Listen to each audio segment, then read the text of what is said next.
Essa edição falando da polícia que concluiu o inquérito que investigou o caso do filho suspeito de matar o próprio pai aqui em Montes Claros no início da semana passada. Ele foi preso momentos depois do crime.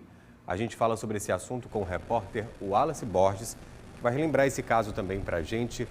Wallace, bom dia para você.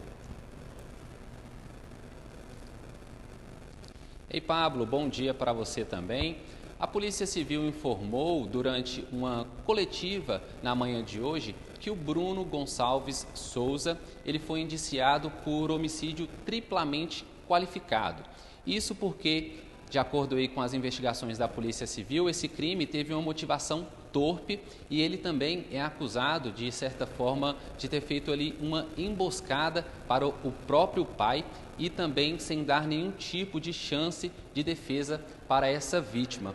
O Bruno ele segue preso e, caso ele seja condenado, essa pena pode chegar a até 30 anos de prisão. Durante essas investigações, a Polícia Civil apurou que o crime que aconteceu lá no dia 31 de março, esse crime ele foi premeditado. Sobre a dinâmica, a polícia também informou que o Bruno ele chegou ali nesse barzinho que fica na Avenida Deputado Esteves Rodrigues, aqui em Montes Claros. Ele chegou lá por volta de 5h30 da tarde, até mesmo antes desse barzinho começar a funcionar ali. Ele chegou antes porque já sabia que o pai ele ia nesse barzinho com certa frequência, então ele chegou já armado, inclusive momentos depois, quando o pai e também a companheira dele chegaram nesse estabelecimento, o Bruno ele teria tentado ali sair, de certa forma, fingiu que tinha ido embora e logo em seguida, quando o pai também estava saindo desse estabelecimento, o Bruno chegou e fez 6 disparos pelas costas quando o pai já estava saindo do estabelecimento. Hoje pela manhã eu acompanhei a coletiva de imprensa da Polícia Civil e vamos conferir um trecho aí da entrevista da delegada Franciele Drummond, onde ela detalha, ela passa essas informações aí de tudo que teria acontecido no dia desse homicídio. Uma forte possibilidade deste crime ter sido planejado, premeditado pelo autor, porque ele teria chegado nesse estabelecimento comercial armado por volta das 17h30, ou seja, o local ainda não estava aberto. Era costume da vítima frequentar esse bar no mesmo dia e no mesmo horário, segundo várias testemunhas informaram isso.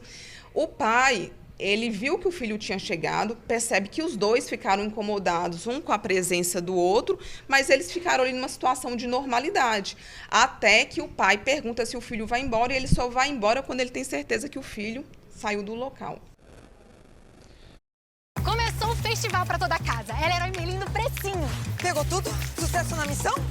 Sobre a motivação do crime, a delegada também informou que pai e filho, eles inclusive tinham uma sociedade com uma empresa aí no ramo de polietileno, que produz ali sacos plásticos, mas que nos últimos anos eles começaram a ter alguns desentendimentos, desacordos, porque o filho ele vinha alegando aí que estava tendo certos prejuízos nesse negócio. Então isso teria causado aí esse prejuízo financeiro alegado pelo filho. Então eles começaram ali a ter desacordos, comerciais, e isso, de acordo com as investigações aí da Polícia Civil, teria causado essa motivação para o próprio filho ter matado o pai. Vamos escutar mais um trecho aí da sonora da delegada Franciele, onde ela fala sobre essa possível motivação.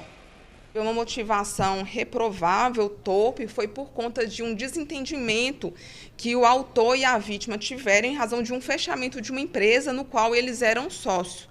Então, essa empresa ela foi fechada há 1 ano, desde que teve o fechamento da empresa, pai e filho, eles não conversaram mais, e o filho, inclusive, apesar de ter ficado em silêncio, ter manifestado o direito constitucional dele de ficar em silêncio, várias testemunhas falaram que ele acusava o pai desses prejuízos financeiros e também acusava o pai em razão da sua atual situação de escassez financeira. O filho, em razão dessa empresa, ele acreditava que o pai, ao passar a matéria-prima, que o pai também tinha uma empresa, do plástico cru, da matéria-prima, ele acreditava que o pai passava esse plástico numa quantidade menor para ele. O Bruno, ele foi preso horas depois em um hotel, já na saída aqui da cidade de Montes Claros, e para a Polícia Militar, no dia do crime, ele chegou a confessar, né, que teria sim matado o próprio pai. Inclusive, isso foi relatado ali no boletim de ocorrência, mas depois, aí, conforme a investigação da Polícia Civil e também informado na manhã de hoje, durante o interrogatório para a Polícia Civil, o Bruno ele se manteve em silêncio, ele não confessou esse crime. Durante essa prisão também, lá no dia 31, a polícia encontrou 2 armas. Uma delas teria sido usada aí pelo Bruno para fazer esses disparos, né, matar o próprio pai. Agora, esse caso ele será encaminhado aí para a Justiça. Como eu disse, de acordo com a Polícia Civil, se essa pena pode chegar aí até 30 anos de prisão. A gente segue acompanhando esse caso, que chamou muita atenção aqui na nossa cidade, né? Muita repercussão pelo próprio filho ter a possibilidade aí de ter matado o pai. A gente segue acompanhando e eu volto com você, Pablo. Muito obrigado, Wallace, por suas informações.